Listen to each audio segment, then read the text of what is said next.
আসসালামু আলাইকুম ও রহমতুল্লাহি অবরাকাতু।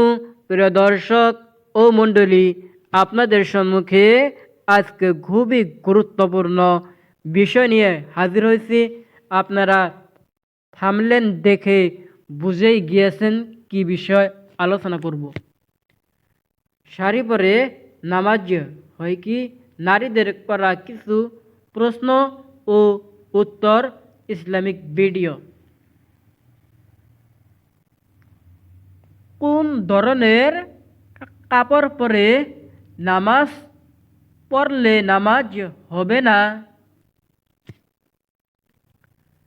যে কাপড় পিনলে শরীর অথবা কোনো অংশ দেখা যায় সেই কাপড় বা শাড়ি পরে নামাজ হবে না। সমস্ত শরীর ঢাকিয়া তারপর নামাজ আদায় করতে হবে। এটা আল্লাহ রাব্বুল আলামিনের হুকুম। এবং চুল, কান, নাক, হাত, মুখ মণ্ডল এইসব দেখা গেলে এইসব কাপড় পিনলে দিলে নামাজ আদায় করলে সহিহ বুখারী শরীফে হাদিস, নামাজ হবে না।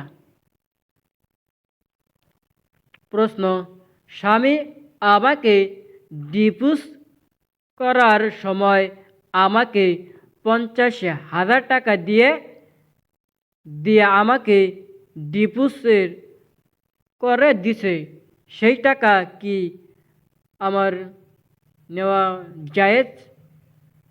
আপনি কি বিবাহ করার সময় যদি যৌতুক নিয়ে থাকেন তাহলে সেই 50,000 টাকা আপনি আপনার স্ত্রীকে দিয়েছিলেন, সেই টাকা হালাল হয়েছে এই কারণে যে আপনি যৌতুক নিয়ে বিবাহ করেছিলেন।